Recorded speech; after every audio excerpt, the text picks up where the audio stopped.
Hello, everyone. Welcome back to the ADBI annual conference, and we will start with the second session. But before we start, I would like to ask everyone who's able to open their camera because we're going to have another group photo. And please get ready and prepare your best smile. And then somebody from here will do a countdown. And when she says one, please keep your eyes open. Hello, Professor Zhang. Hello, Pak Arief. Thank you for being online. Hello, Okay, Professor. everybody ready? Yeah, got my Okay. best. 3, 2, 1. 3, 2, 1. I'll take another one. 3, 2, 1. Smile. Thank you. Okay, thank you very much. So I will now introduce VP Yasmin and then hand it over to her. So VP Fatima Yasmin is the Vice President for Sectors and Themes at the Asian Development Bank. Before taking up the position, she was the Senior Secretary at the Finance Division of Bangladesh's Ministry of Finance. She has more than 32 years of development experience in macroeconomic management, public sector and fiscal policy reform, trade and poverty reduction in government and international organizations. I'm also pleased and surprised, good way to see that she holds a master's in development economics from Australian National University. I said that because I'm also an ANU graduate, and also the two discussants in this session is also an ANU graduate. So please, VP Yasmin, the floor is yours.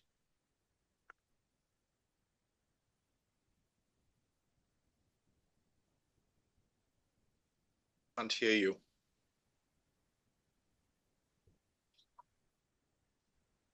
Got disconnected.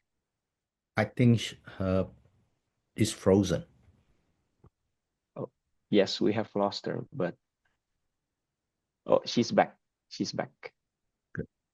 Please, VP Yasmin, the floor is yours. You are muted. Please unmute yourself.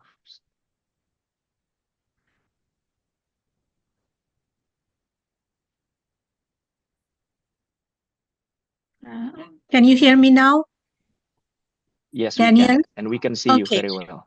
Yeah, thank you very much, Daniel, for your kind introduction, and very good day to everyone joining us today from around the world. I feel privileged to open this session with which explored the challenges of middle income trap and propel Asian economics reaching into high income status. This issue lies at the core of Sustainable Development Goal agenda, which requires careful negotiation between economic prosperity, social harmony, environmental conservation, and international cooperation. Overcoming middle income track demands striking a delicate balance between transformative policy interventions, inclusive development strategies, agility to adapt to global trends such as technological advancements, geographic shifts, and climate imperatives. Today we have with us Professor Thye Wu as our keynote presenter. Professor Wu is University Chair Professor at the China Economy Research Institute of Liaoning University, and he is also a distinguished Professor Emeritus at University of California, Davis. His illustrious career reflects a lifetime of scholarships on economic development dynamics, emphasizing practical solutions to real-world changes. His role as Vice President for the Asia at the UN Sustainable Development Solutions Network highlights his dedication to fostering inclusive and sustainable prosperity globally. In this session, Professor Wu will present his paper, propelling Asian economies into high-income status without burning out, which examines the growth challenges faced by the economies. By introducing the innovative catch-up index, his research provides new perspective on diagnosing and overcoming the middle income gap, while offering insight into how the Sustainable Development Goal framework can serve as a roadmap for sustained progress. We also have with us Professor Arief Anshory Yusuf of Padjajaran University, Indonesia, as our distinguished discussant. Professor Arief brings a wealth of expertise in poverty, inequality, and intersection of economic and environmental systems. A prominent figure in sustainable development research, Professor Yusuf has significant experience collaborating with international organizations and influencing policy shaping across Southeast Asia. Our second distinguished discussion is Professor Dandan Zhang, Deputy Dean at the National School of Development, Peking University. Professor Zhang's work focuses on labor economies, applied econometrics, and welfare issue during period of transition. His research tackles some of the most pressing questions of our time, examining the effects of social and institutional changes as well as transformative role of artificial intelligence in shaping the future of work and employment.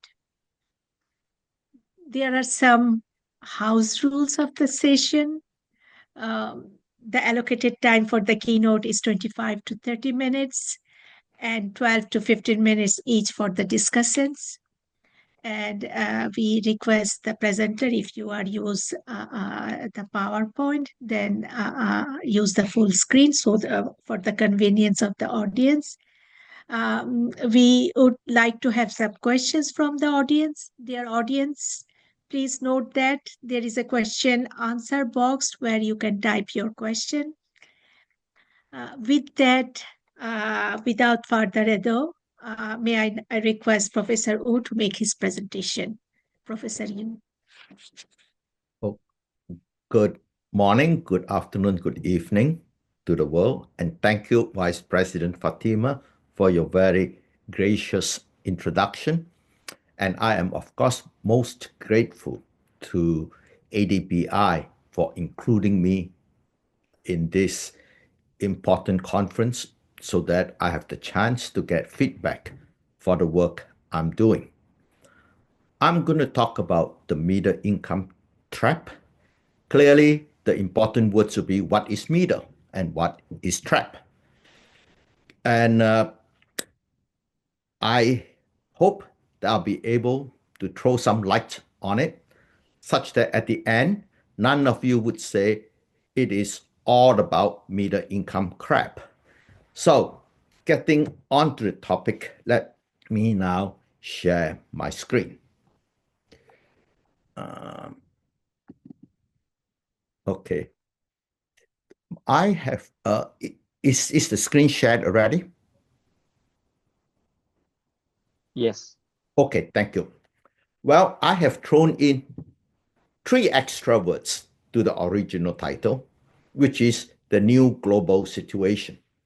Largely because I think that while East Asia has not seen the existence of a middle income trap, I fear that it might come about because that the world has changed substantially in the last 20 years. Let me first begin with defining a middle income trap. Clearly, the first prerequisite is to be able to define what is high income and what is low income. Once you've defined high and low, then you have got the middle. Well, so we have 3 development phases: high, middle, and low. And the World Bank has the most well-known classification. As you could see, that they define high income to be $6,000 in 1989, and today, to be high income, you have to have $14,000. The first, then from there, it talks about low would be in 1989 an income of below $580 a year, and today it will be roughly $1,100 a year. The first question is, why did they choose the numbers they choose? And how did they subsequently change the numbers over the years? No explanation is given for how the numbers are changed over the years, largely because there is no possible analytical justification for the line they have drawn. So no explanation is given, largely because there is none. The second thing that is wrong with that measurement is that they have used, since the income of every country is denominated in the home currency, for comparability, we have to reduce them to a common measure. And the way they have done the common measure is to use the market exchange rate, albeit a 3-year average.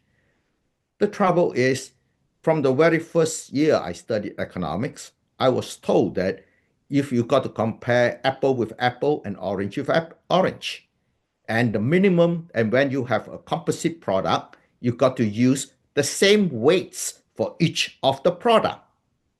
And what they have done violates both of them. They are not comparing apple with apple, and they are not using the same weights for every country. The only measure that satisfies the criteria is something that we know as the PPP project. And so the data that I have used is from the Angus Madison project, in which he has computed the PPP of the GNP per capita of different countries.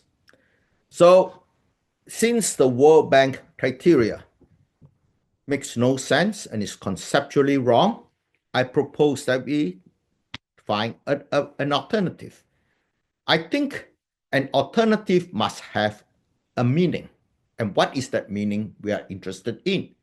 The meaning we are interested in is how much potential is there for a country to catch up. And the word of potential means, let's look at the people at the frontier. Being underdeveloped means we are not yet at the frontier. So we should take our standard of living relative to the standard of living at the frontier of production possibility. And so I'm suggesting that we construct a ratio known as the catch-up index, which is like the case of Malaysia, that would be the PPP GDP per capita of Malaysia divided by the United States. The reason I chose the United States is because if you look at the last 100 years, the United States has always been one of the 10 richest countries in the world. And I've also chosen it because it's been a market economy. The Soviet Union was a large economy, but it was not a market economy, and it did not enjoy sustained growth, as shown by its collapse in 1991. And of course, the other reason is the US GDP income data series is pretty stable, largely because it never experienced mass destruction of property on its territories because of a lack of war. And I decided that let's look at the 7 largest economies in each region. The economies, large is defined in terms of population, because we are interested in the subject of growth. In other words, we want to see that if a country reaches its highest potential, what would be its size? So the size of the population is an indication of the potential size of the GDP. So for the case of Europe, I've chosen and Latin America, I've chosen the ones that are shown on this screen. Let's look very quickly at Europe. On the very top in 1950, the top line in 1950, that is the United Kingdom in blue. At the very bottom is Spain, which is slight around 23% of US living standard. One thing we do note about Spain is that Spain grew from 1950 up to 1974, and it stagnated there. And the stagnation lasted until 1986. As you could see, it reached here in 1974, stayed plateau until around 1986 before it started going up. It is very interesting that it's begun its journey of sustained growth in 1986 upon joining the European Common Market. Spain was under the fascist regime of Franco, and so it was kept out of the European Common Market. After Franco died and the regime changed, it was allowed in and growth occurred. That's the first thing I want to note.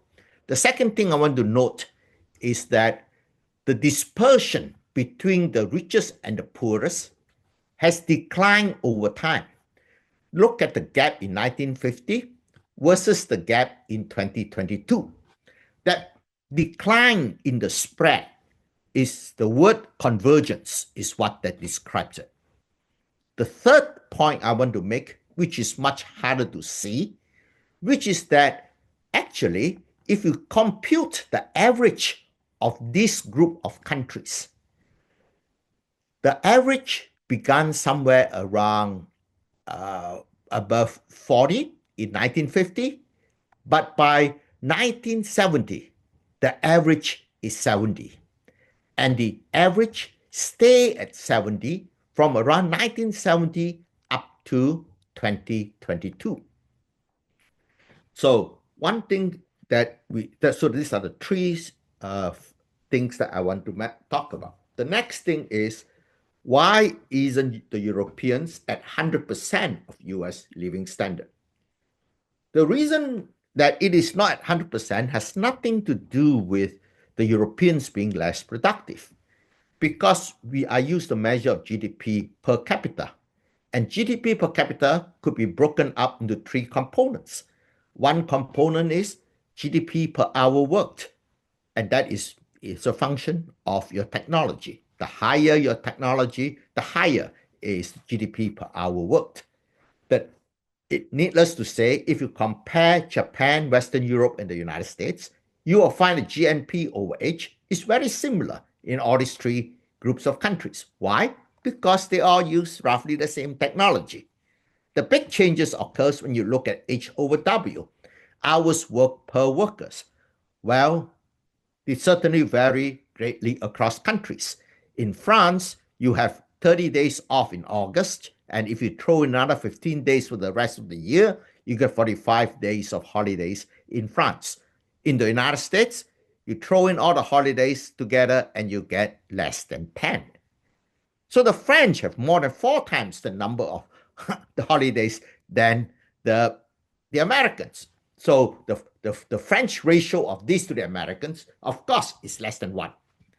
And if you look at W over L, Europe is an aging society, so W over L in Europe is much lower than W over L in the United States.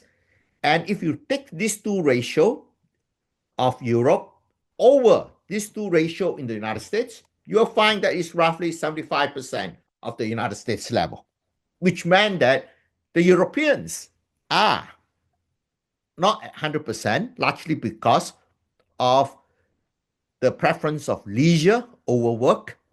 Not everybody is like Jack Ma, who thinks that we should work from 9 a.m. to 9 p.m. 6 days a week, the famous 996 work ethic in China. And the demography is something that is by choice. So 70%, I think, would be what rich countries converge to. Now I want to look at Latin America. Latin America starts off with a huge spread, again, from 15 to 6 to 55. And then the spread at the end is smaller. But what is important is before this precipitous collapse in Venezuela income because of sanctions from the United States, if you look at this part, the gap is certainly a lot narrower than at the beginning. The tragedy here is, of course, two of the rich countries became much poorer relatively. Like the reason we cry for Argentina is because Argentina started at 50% of US living standard in 1950, but today is less than 30%. But the important thing to note is that the average of this period has been roughly 30%. So let's look at the overall picture of the period average. Europe, as you could see, as Germany and Italy recovered from the war, and as Spain joined the European Union, convergence is reached at 70% by 1970. In the case of Latin America, the first half of the period is above 30%, and part of the second half is below 30%, and then now you're going to bounce up and down. Basically, the average there is 30%. So this is why the concept of middle income trap is particularly used in the case of Latin America. Because even in the case of what that is known as the Latin American tiger, which is Chile. Chile is the green line here. Chile is the highest in 2022, but is at 40% of US living standard. But in 1950, it was also 40% of US living standard. The more things change, the more they have remained the same. So this is a classic case of the middle income trap. Let me now quickly go to drawing the lines down to the last few minutes. First of all, we would all have the bias or the prejudice that most of Western Europe is high income, and then the poor countries, sub-Saharan Africa. So when in drawing the line, we might be partly affected by this prejudice. The other thing that our choice of line should be guided by is the facts that the average in Europe after reaching high income is 70% and Latin America 30%. So I propose that the line for high income be drawn at 55 because the countries that are affected does not change much whether you draw it at 60 or you draw it at 50. So in other words, between 50 and 60, the range of countries are stable over the years. So I chose 55. And similarly, between 20 and 10, the range of countries are also quite stable, below 10 and below 15. So I chose 15%. And on that basis, I would now look at the growth experience in Asia.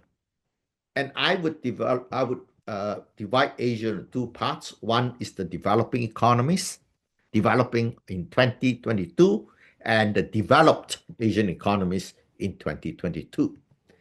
This is how the selected countries in Asia looks like. As the top line is Malaysia, the second line is Thailand, and the blue line that has just overtaken Thailand, that is China. So here we definitely see economic divergence because the spread among the countries has widened over time. And if there's only one example which seems to be a candidate for a middle income trap, and that would be the Philippines. The Philippines started off here just below 10, and as you could see, the Philippines has purple color, sorry. My apologies. The purple color is the Philippines, and the Philippines began above 10 and it gone basically in a flat line most of the time. Is Malaysia out of the middle income trap yet? Because it is now at almost at 45. The reason is one should be cautious about saying that because the Chilean economy had gone up to 42 before plummeting back to 30. And similarly, China has now only just arrived slightly above 30. So it's still too early to tell whether China and Malaysia has escaped out of the middle income trap. Now, to really see what successful catch-up growth is all about, we should look at Malaysia here, Thailand, and China compared to Japan, Taiwan province, and Korea and South Korea. What we do see is that these economies, especially in the case of Japan, its growth between the period of 1950 to 1975 is almost 2 percentage point catch up per year. And even if we take it over the whole period average, is 0.63, which is still higher than what China had during the high growth of 1978 to 2022. Now, the point I want to make here is that Japan, Korea, and Taiwan province are very unusual. And they are the only ones that we can see that have clearly escaped from the middle income trap in the region. Now, let us ask about what are the theories that tells us how growth should be. Well, we have the original Washington Consensus that guided World Bank policy throughout the 1980s to the 1990s. You could sum it up, the package of policies that were used to design the transition of Poland, Hungary, and the Soviet Union out of central planning. The three of them would be, you got to have price stability, and that requires fiscal discipline, inflation targeting, and a liberalized financial market. And get your micro prices right, get the private sector right. This is the market fundamentalism of the Washington Consensus. But as we know, this recipe was practiced on Latin America, and Latin America stayed at 30% after the implementation of the Washington Consensus. So since then, Danny Roderick has suggested that the right variable to focus on is get the institutions right. And so the World Bank has now added this to its mantra. And getting institutions right means, according to the World Bank, you got to stop corruption, and you got to have secure property rights, and you got to have a business-friendly environment. So this is what the Washington Consensus, that's what the standard theory once teach in the economic development course. But how does the East Asian experience support that? Because if you look at Korea, South Japan, and Taiwan, you could see documented extensive programs in import replacement and export promotion. And the Washington Consensus was what the Berkeley Mafia did in Indonesia with the accession of Suharto, and in Chile by the Chicago Boys during the period of Pinochet. There was quick recovery from the recession that was happening in those countries, because the last 2 years of the Sukarno era was one of great inflation and a depressed economy. There was rapid output recovery. There was price stability, but there was no sustained spectacular growth compared to the rest of East Asia. So how do you interpret the East Asian experience? The World Bank Development Report says has several issues in the 1980s, in which it says the success of East Asia comes from the fact that they were neutral incentive regimes. What they are saying is that these extensive import replacement programs and export promotion programs cancel each other out. And because they cancel each other out, Tipak La, who had worked at the World Bank, called Japan, Korea, and Taiwan free trade economies. This is certainly something very surprising for us to hear, to call them free trade. Were the Japanese, Korean, and Taiwanese bureaucrats so stupid that they did not know that they were doing nonsensical work? Their left hand was canceling what their right hand was doing. Perhaps the World Bank data was dodgy because they were taking averages of averages in computing that. Is it because of that? But even if they had measured things correctly, you still cannot call it policy neutrality, because what they have really, if they are correct, if the measurements are correct, there was neutrality in the protection of tradables and in importables and exportables. But it means in this case there was discrimination against the non-tradable sector. So that's why developmental state idea of Chalmers Johnson has a lot of appeal. He says industrial policies work when the state has high capability and at the same time education is upgraded tremendously. Well, what can we say about this? Well, about this debate, I think the success of China certainly tend to support the Washington Consensus policies to a large extent. China's spectacular growth only began after the market-oriented reforms and its integration into the global economy, especially after China reached agreement to join WTO in November 1999. And I want to point out that the Spanish catch-up index had stagnated until 1986, and it started going up only after it was allowed to join the European Common Market. And in the case of Malaysia, there was a race-based economic policy regime that came to power after 1970. It caused a lot of brain drain and a lot of capital flight. But despite the brain drain and the capital flight, GDP grew 7.7% a year.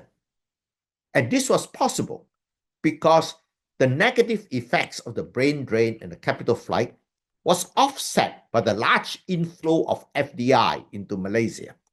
And this large inflow of FDI brought along with it foreign technology and foreign market access, which more than offset the anti-growth aspects of the race-based new economic policy.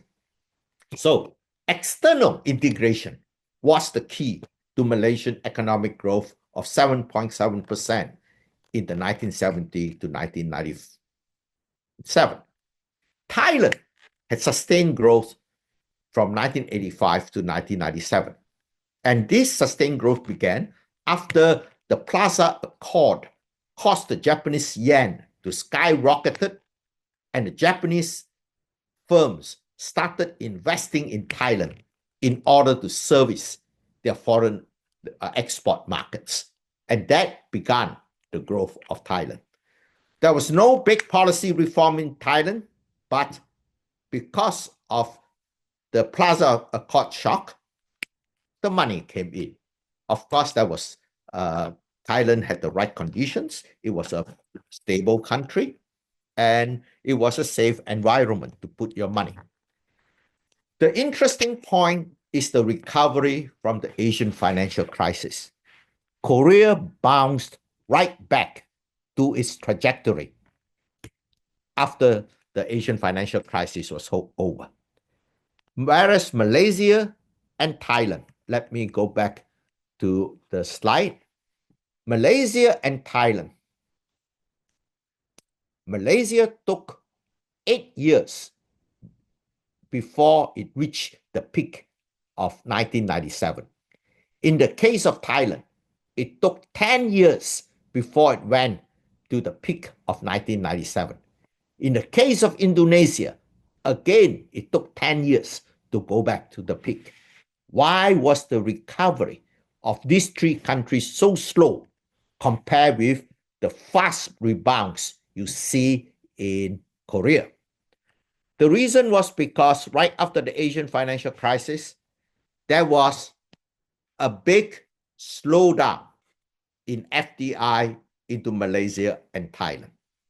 The slowdown in FDI and Malaysia occurred because most of the FDI was now going to China instead. Because after the signing of the November 1999 treaty between US and China, China had guaranteed access to the European and US markets. And that meant that foreign direct investment could invest with confidence in China that their exports would be allowed into these other countries. So given the fact that, so the important key is that it's hard to identify policy reforms other than market opening to the external world that allowed the high growth of these countries to occur. So the big danger that we see today, so one way to combine all of this, what I've said together, is to think of an economy like a speeding car. What would cause a car to crash? Well, it could be because of hardware failure. So for example, the wheel came off the car. And in the case of economics, in Marx, we said no, that the economy is the base structure. So it will be a failure in an economic mechanism, like a banking crisis. A software failure would be people are fighting inside the car, and so the car crashed. The driver was distracted. That would be a failure in social political governance, high corruption and incompetence. Just as in a computer, if your computer does not turn on, it may not be hardware, it may not be software, it may be because you simply fail to remember to plug your computer into the power supply. And what's the power supply? The power supply is something that's out of the control of the country. For example, the environment, that's the collapse of water, or that's an international conflict you cannot export. So given the importance that I have attributed to external economic integration, the Professor greatest, Bo, yes, you have 5 more minutes. the greatest threat to the growth is the inability to export. And I think that is a challenge that is happening now in the global environment. The new global environment I'll talk about consists of two things. The first is the appearance of climate change. And the climate change is a threat to the export of these countries because the Europeans, the Americans realize that getting net zero emissions is meaningless if the rest of the world does not also achieve net zero emissions. So they have said that any country that does not have a credible plan to achieve net zero emissions, they will not be able to export to Europe and in the future to the United States. So if you do not reach net emissions, you will not be able to export. The next thing that I want to talk about is that the world order has changed. The Cold War is happening. That's why we have a war in Ukraine and Russia. And this has caused a trade war that was started by Donald Trump. Donald Trump reflected the fact the Cold War has begun and restrictions on trade has become. So what should the rest of us do? I think that we have to think of a way of being able to maintain the free trade in goods. And in order to maintain the free trade in goods, we must stop the upward spiral in US-China relations. So the rest of us should think about what we need to do is to persuade both US and China not to disrupt trade, but instead to decouple three types of competition that they are engaged in and which is preventing them from which is affecting world trade. Basically, there are three kinds of competition: trade, technology, and geostrategy. And their interaction is causing tensions to go up. So what we need to do is to separate them. And to separate them, we have to know that the only way to separate geostrategic competition from the rest is to have direct arms negotiation between US and China. Using economic instruments does not make a country safer. Just look at North Korea. It's been under sanctions for the last 20 years, but it has not become less dangerous. And the second thing we have to do is to realize that the debate on trade policy the debate on technology competition really has to do with the debate over your right to conduct industrial policy. And since the debate is over what kind of industrial policies should be allowed, the WTO should now have a negotiation on what is fair industrial policy practices. In other words, we should ban unfair industrial policy practices, just like we ban unfair trade practices. I think that in order to do both of these actions, decouple national security from trade, decouple technology competition from trade competition, the United States and China has to talk. But they are not talking because they don't trust each other. If they don't trust each other, the rest of us must help to build the trust. And I suggest that the way to build that trust is for the rest of Asia and Europe to unite to form an ASEAN-European SDG partnership. And this partnership is to provide technical and financial aid to accelerate the green transformation of the global South. And this partnership will also work together to preserve the global trading system. And if we are able to do that, ASEAN will continue to grow, and ASEAN has the potential to have a GDP that's as large as Europe. And the economic weight of the Asia-European SDG partnership will be so much bigger than US and China, such that in order to prevent themselves from being isolated, US and China will eventually have to join the Asia-Europe SDG partnership. And their membership will result in cooperation that will rebuild the trust that is needed for both of them to have successful negotiations on arms control and industrial policy rules and on climate change cooperation. I think that given the very important role of trade for continued growth in East Asia, we have to think of ways of stopping the US-China conflict from getting worse. Thank you.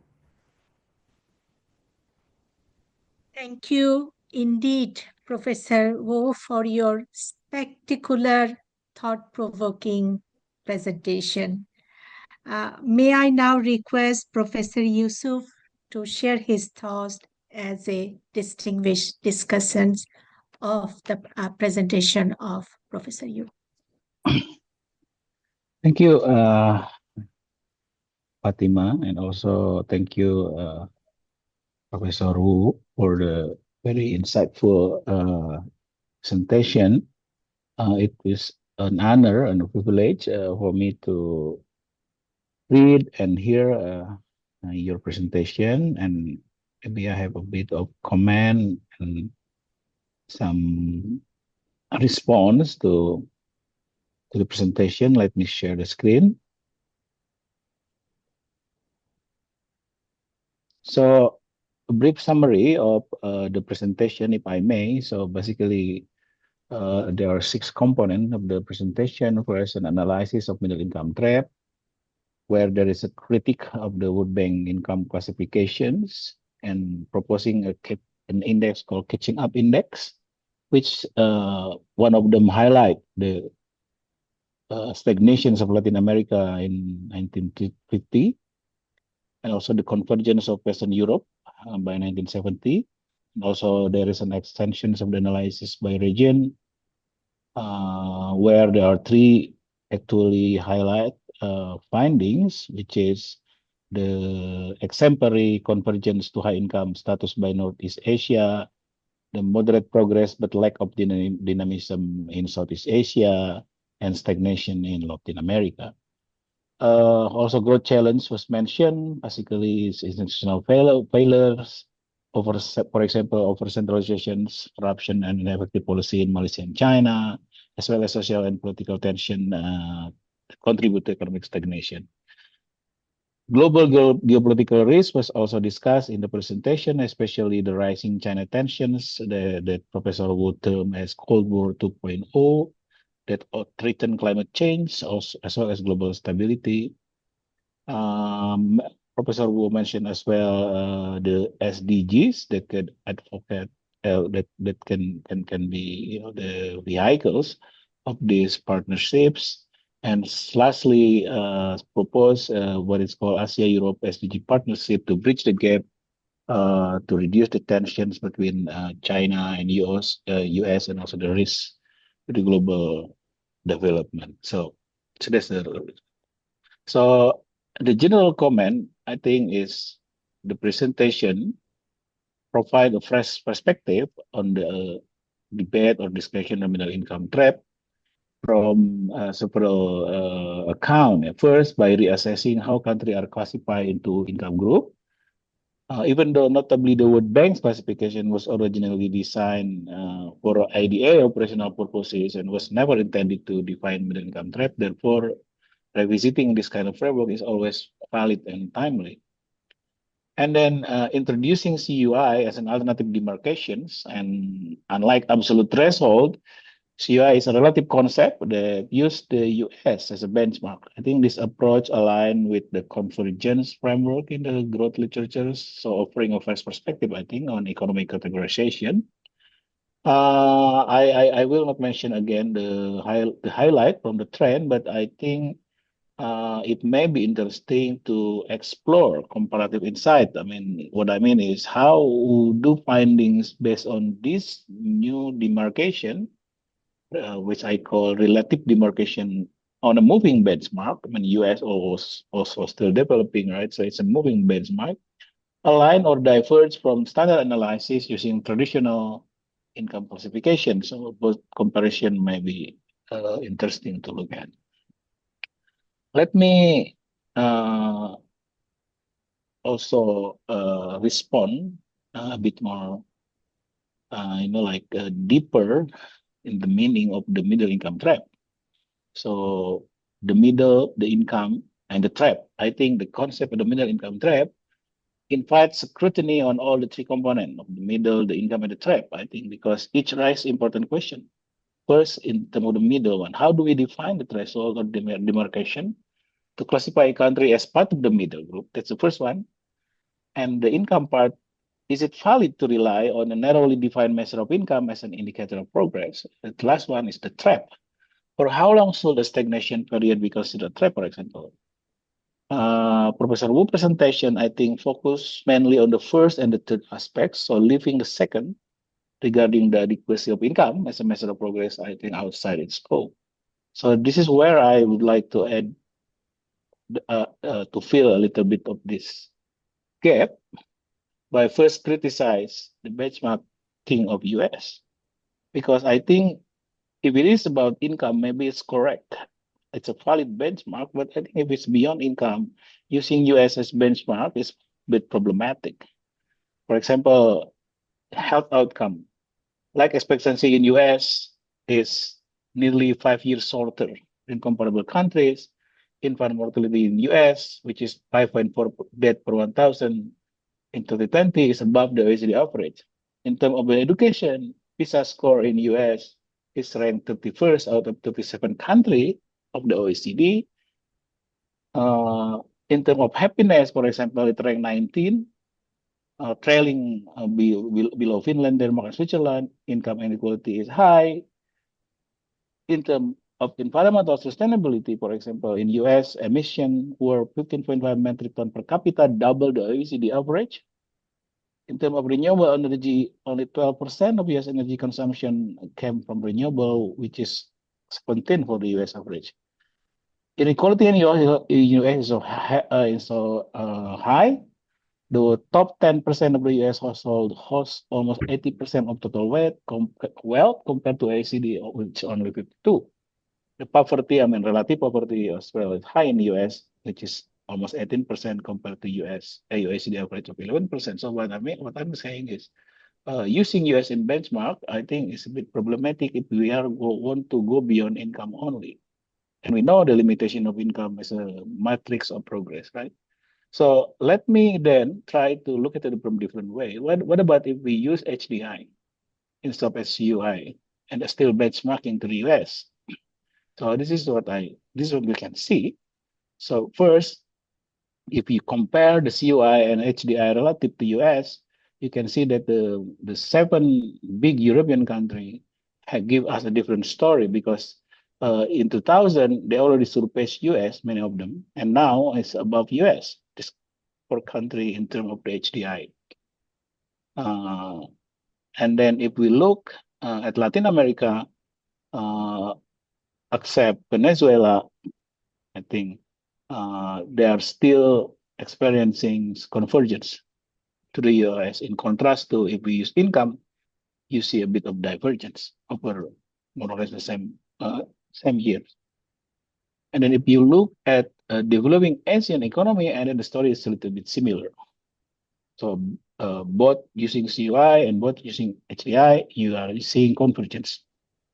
If you look at the Northeast Asia versus Northeast Asia, you see that interesting story about Japan, because Japan see convergence from 1990s to the US, but if you see the HDI, the convergence is a little bit less visible, and even recently it's converged already again with the US. So this is the HDI. So let me highlight from HDI catching up analysis in contrast to CUI. So basically, in terms of HDI level, some of the 7, I think most, 7 European countries matched the US in the mid-20s and have since surpassed it. In contrast with CUI, most Latin American countries' HDI, except Venezuela, are steadily catching up with the US, in contrast to CUI, which is actually deviate from the US. For emerging Asian economies, both CUI and relative HDI indicate a consistent trend of catching up with the US.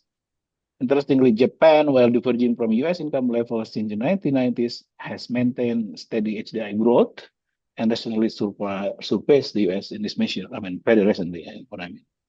Now, let me come to my last comments. It's about the proposals of ESP, ASEAN European Strategic Partnership. In terms of its prospect on bridging US, China, and achieve SDG, I think this is quite interesting.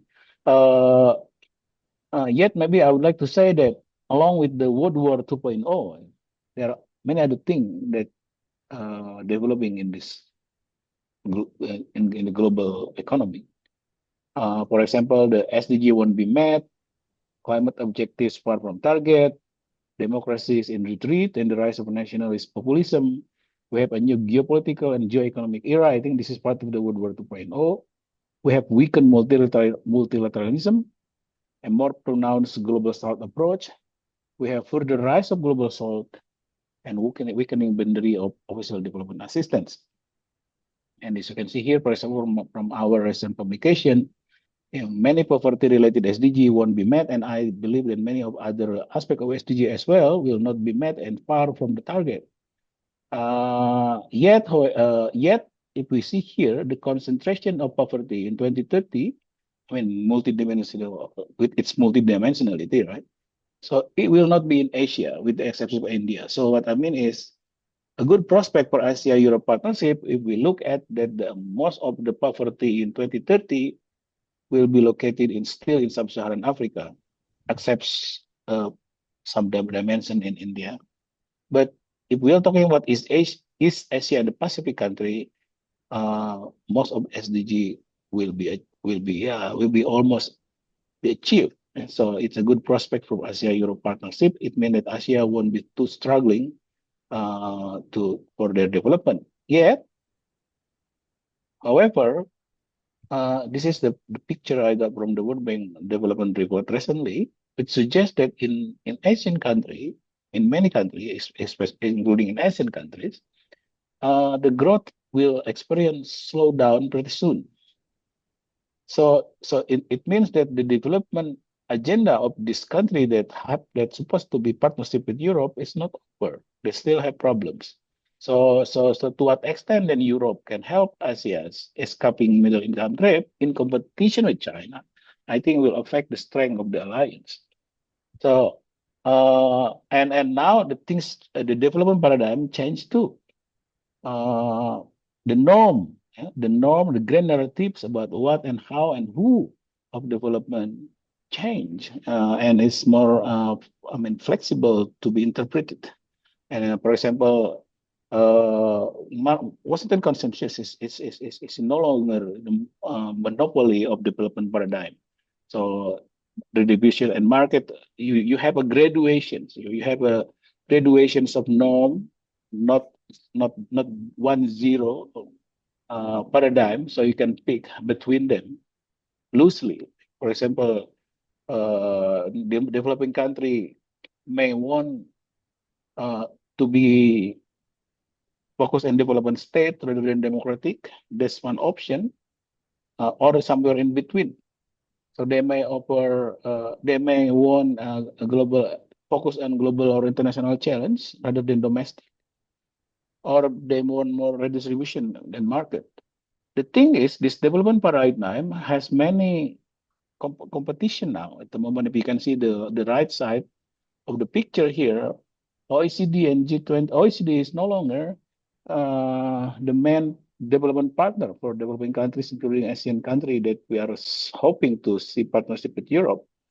You have Indonesian Aid, you have Global Gateway, you have China, even Rwanda cooperations. And this is a good example of how China have needs,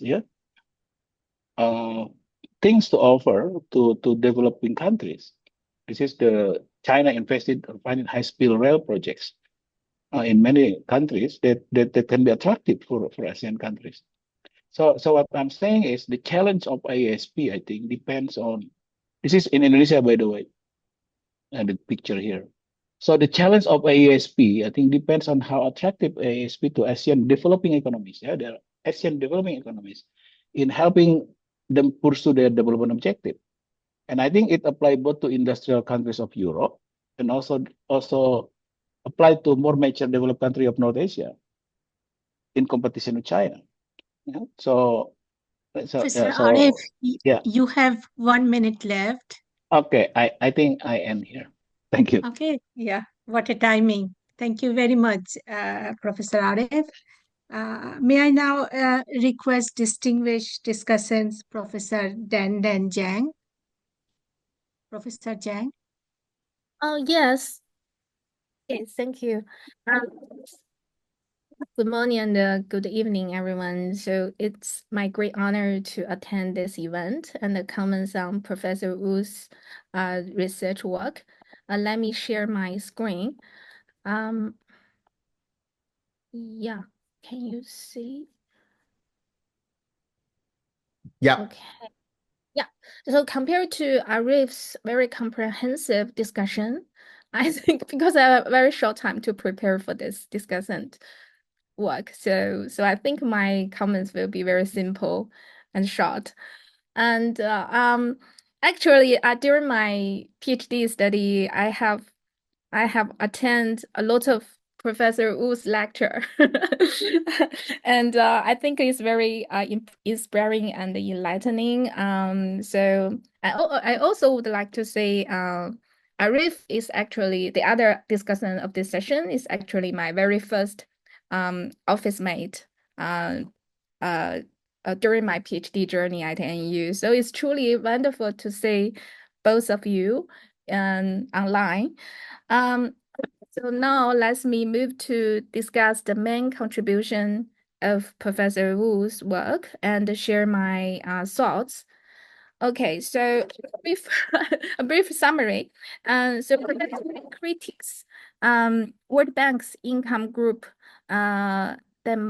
demarcations as arbitrary and proposed the CUI, catch-up index, as the more analytical alternative. The CQI measures countries' living standards relative to the US, and focusing on PPP GDP per capita to capture the development gap and the converge process. So this framework offer innovative approach in development dynamics across region. Okay, so use CQI, Professor Wu highlights diverse regional trajectory. So that's the regions he talked about. For example, the Western Europe demonstrate club convergence with stabilized at 70%, okay, of US living standards since 1970. And Latin American stagnates around 30%, illustrating the middle income trap. So they are in the middle income trap. And the developing Asians show mixed results, mixed outcomes. Only a few economies achieved sustained convergence. Okay, so those comparisons emphasize the structural, institutional, and the external factors shaping growth trajectories. While this analysis are compelling, I think China's classification as the slow catch-up economy seems at odds with its observed rapid development. So I will come back to this point later. Those are this Professor Wu's talk. So we can see the Latin American has stagnates in the middle income trap for the last 73 years. And this catching the Asian countries, we can see it's clearly divided into two groups, the rapid catch-up groups and the slow catch-up groups. So if we look into the details, we can see there are 6 countries belongs to 2 groups.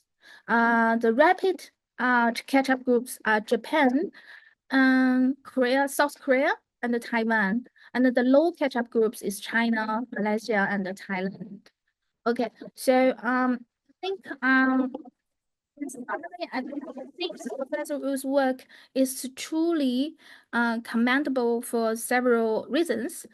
First, he has introduced the catch-up index, offers an innovative and rigorous analytical framework addressing the limitation of the arbitrary income gap classifications and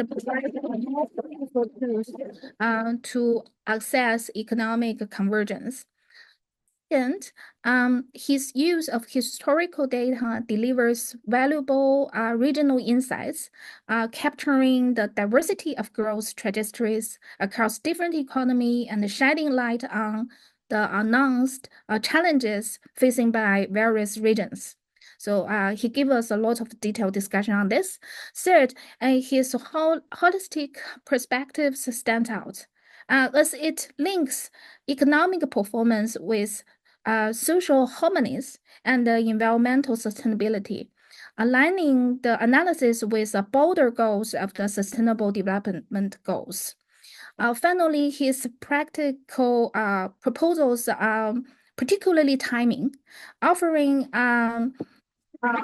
actionable recommendations for managing U.S. and China tensions.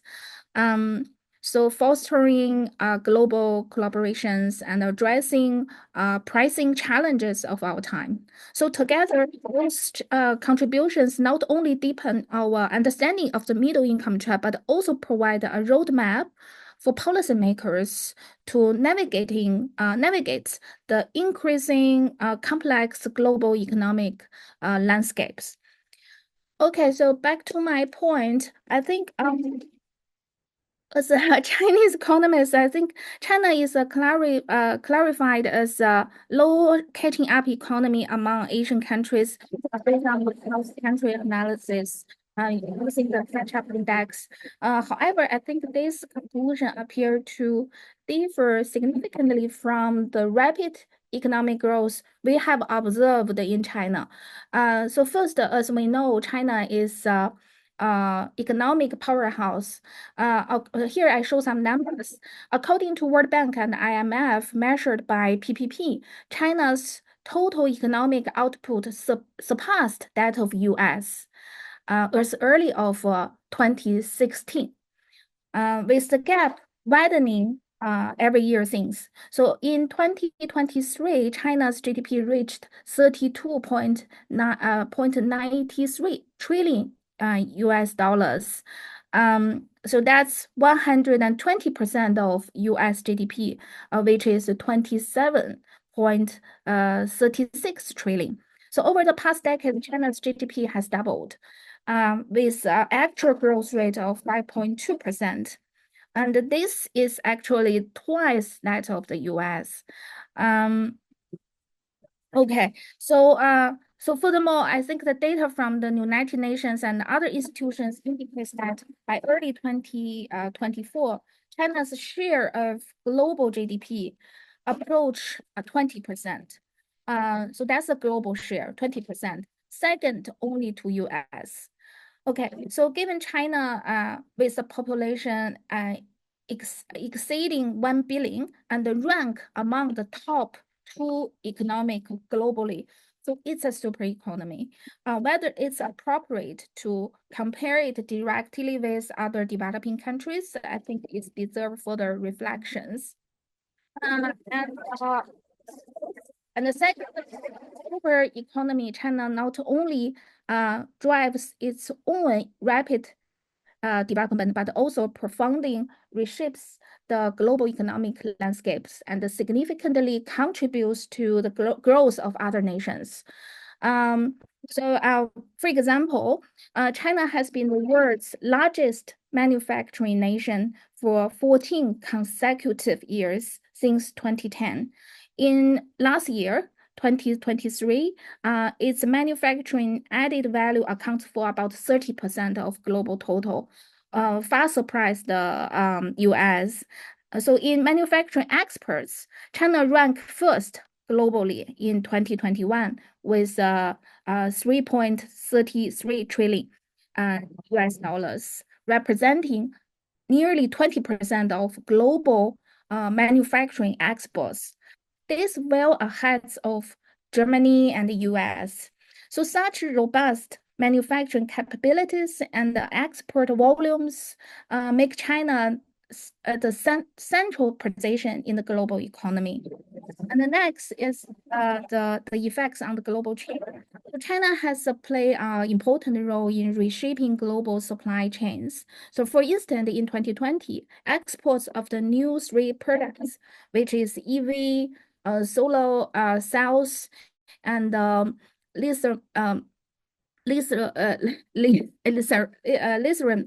batteries, exceeds 1 trillion US dollars for the first time, growing by almost 30%. So this trend further strengthens China's leadership in the global grain supply chain.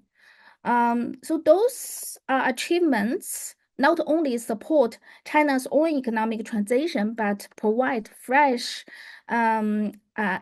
impedance for the development of the global green economy. And the other thing is the global trade. So China's global trade network has significantly benefits emerging economy, markets and the developing countries. So since 2021, ASEAN has surpassed US as China's largest trading partner. So this shift is contributable to two key factors. First, China's strategic efforts to enhance trade tie with emerging markets and realignment of global supply chain. So with substantial manufacturing capacity reallocating to the Asian countries, those efforts has not only advanced the regional economic integration, but also create sustainable economic spillover effects, fostering growth and prosperity in the region. Okay, so given that's the last slide. So given those factors, directly compare China with other countries, I think may overlook its unique contributions to region and the global economic development. As a super economy, China has demonstrated remarkable contributions and contributed to exert profound influence through its manufacturing strengths, trade networks, and the supply chain leadership. So in conclusion, I think China's impacts as a super economy is comprehensive and far-reaching. From leadership in global manufacturing and the significant trade spillover effects to other competitive edge in the digital economy and the labor market, China continue to create new economic growth miracles. So I think those things should be considered when we do some country comparison. So that's some very, very maybe if my comments is relevant, please just ignore because I'm not the expert in this field. Okay, thank you very much. Thank you. Thank you very much, Professor Zhang. Thank you very much, Professor Arief. We will be starting our question answer session shortly. While we get the questions from the question and answer box, let me request Professor Fu if he has any comments on our discussants, the question they raise, the views they expressed.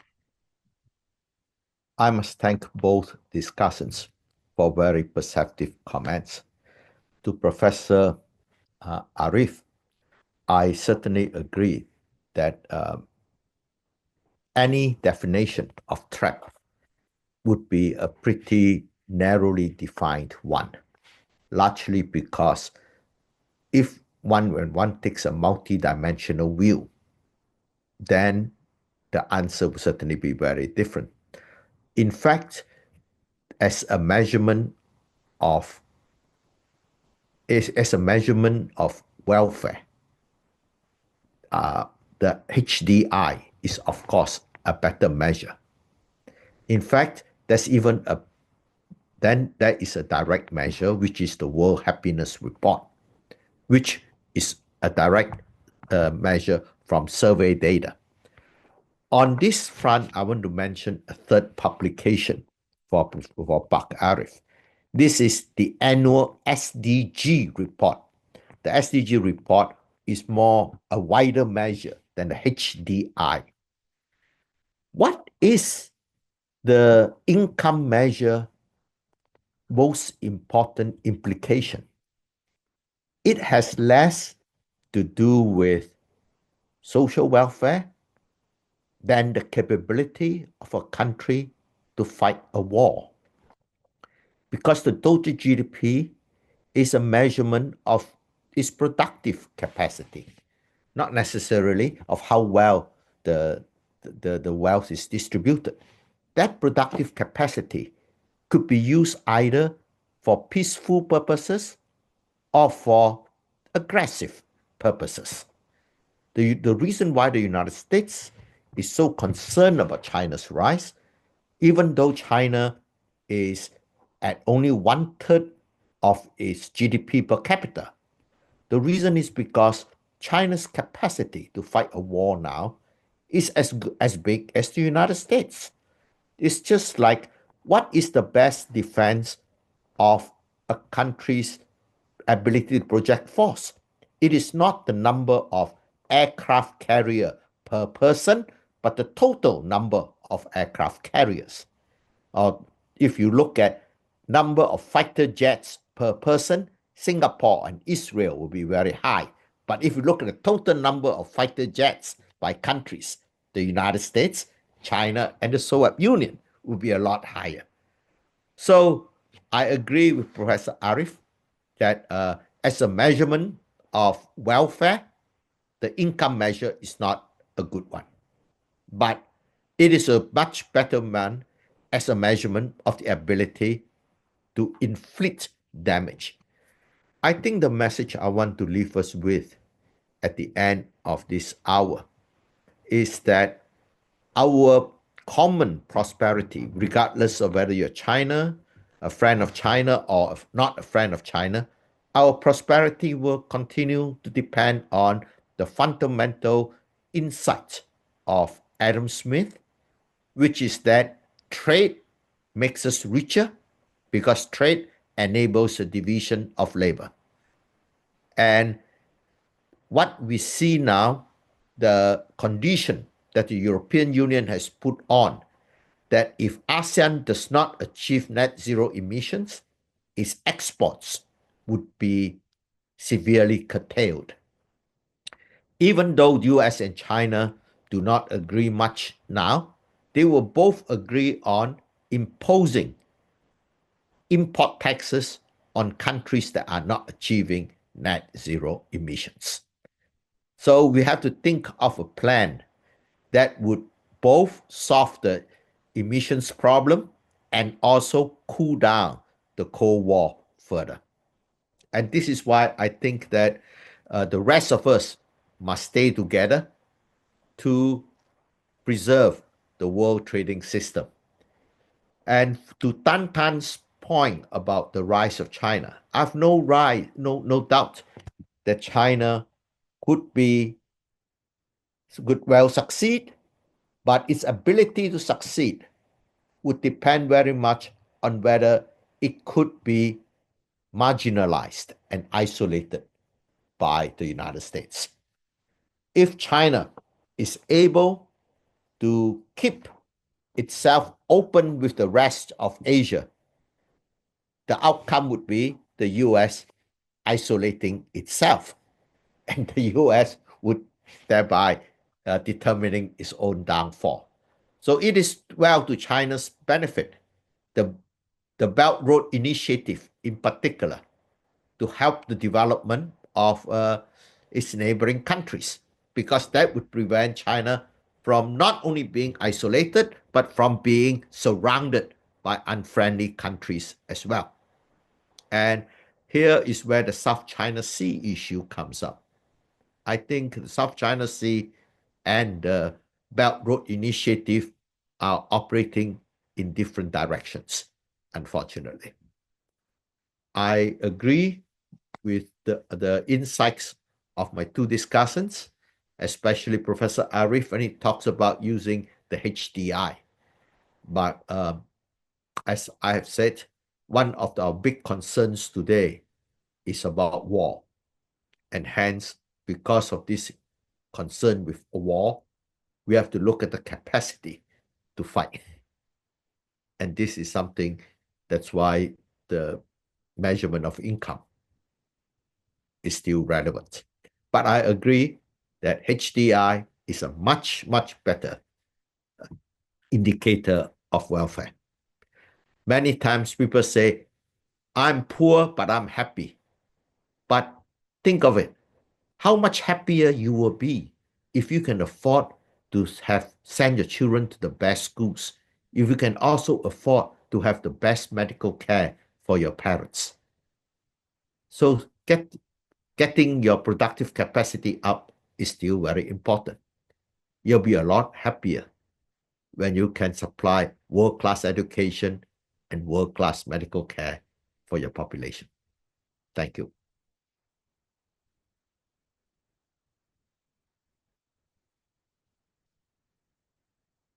Well, are there any questions from the audience? Yes, yeah, we have a couple of questions from the audience. Let me start with the first one. It's Japan transition to high-income country in 1970. What factors could explain the decreasing catch-up index for Japan? That's the first question. The second question is, what is in your view, what are the most critical external factors such as global economic conditions or geopolitical risks that countries must navigate as they seek to avoid the middle income trap? Do you want The me to first repeat? question about Japan, the reason why Japan dips down has to do with the W over L variable. The W over L variable is number of workers over the entire population. That ratio is falling for Japan. If you look, so like I said, GDP per capita consists of three terms. GDP per hour worked. Then the next one is number hours worked per worker. Then the third term is number of workers per population, per person in the population. And in the case of Japan, it is not because it's falling technologically behind. It's not because the Japanese are no longer hardworking, but it's because of demographic reasons. So a better indicator of what I have should not be GDP per capita, but GDP per hour worked, because then it will really emphasize on the differences in social organization and on the state of technology that would determine productivity. On the second question, would you mind reading the second question again, please? What are the most critical external factors, such as global economic conditions or geopolitical risk, that countries must navigate as they seek to avoid the middle income trap? I think that, as I have said, hardware and software are something that a country could do on its own. In other words, the rule of law. It is something that is of political will. And if you need to learn about good bankruptcy laws, you can send them to school abroad to learn it. And similarly, about economic hardware, you just look at what your well-performing neighbors are doing and you do the same. But what is difficult is that we need to work together. It's not just what can you do within your own country.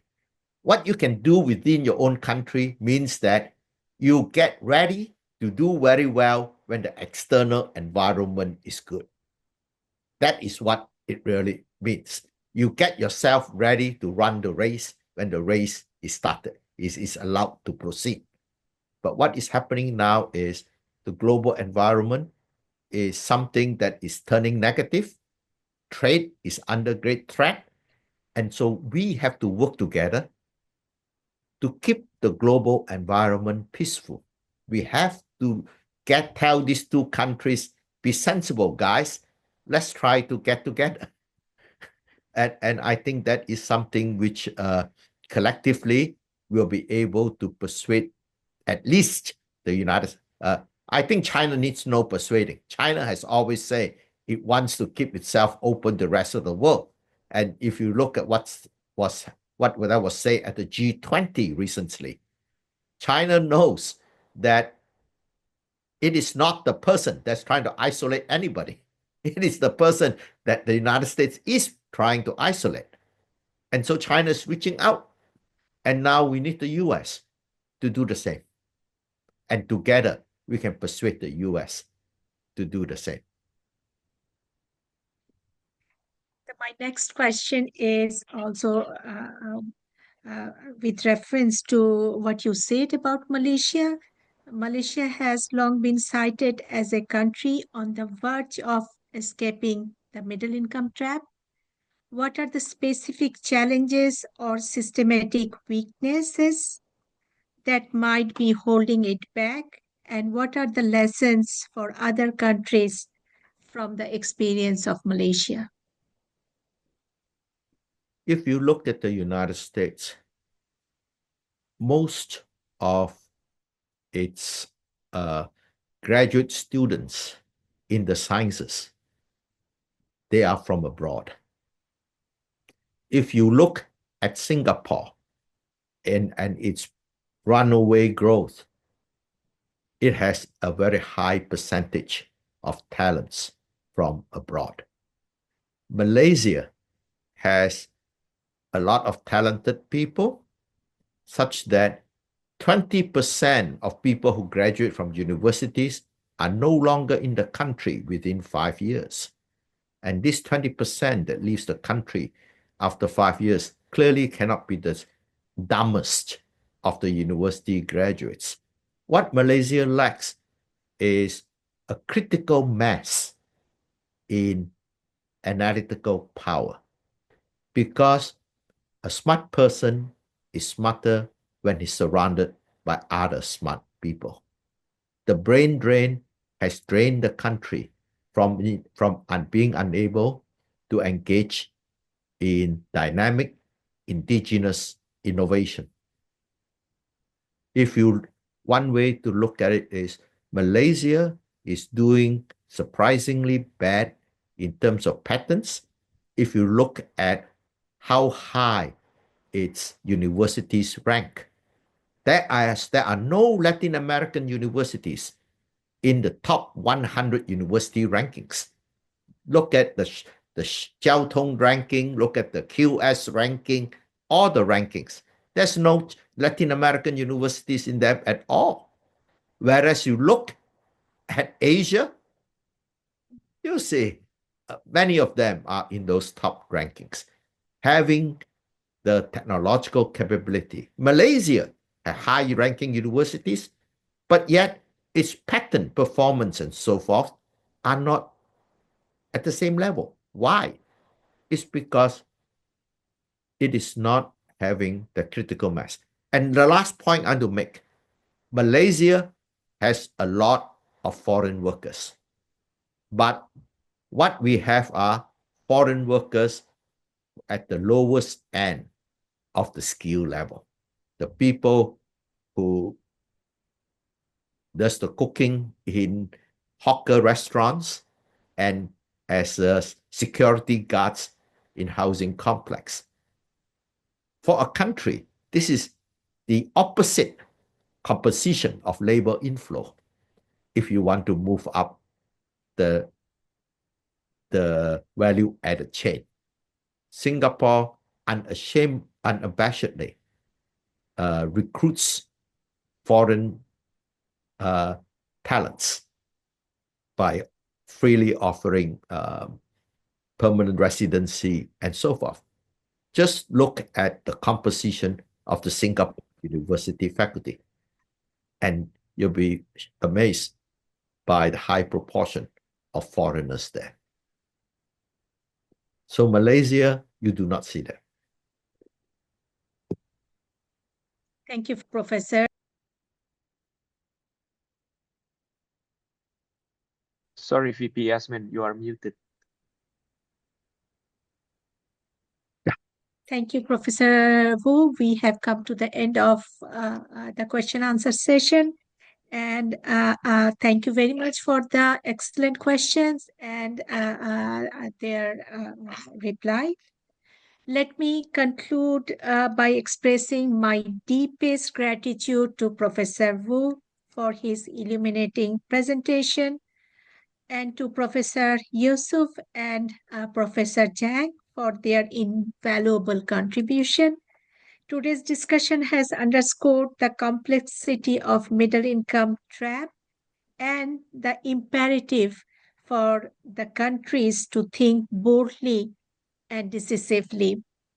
As we leave this session, I hope the insight shared here will inspire continued dialogue and collaboration as we work towards a prosperous, inclusive, resilient, and sustainable growth in Asia and the Pacific and beyond. Uh, Thank you all for being part of this important session. I would like to thank ADBI for this ADBI 2024 annual conference, and also, inviting all of us to join their session. Also, thank who are involved is organizing this session. Thank you very much again. Thank you very much, So, VP Fatima Yasmin, for chairing the session. So everyone, we have come to the end of the second session. We will have a long break now to let people on the other side of Asia to get up and have breakfast. So we will reconvene at 3 o'clock Tokyo time with the third session.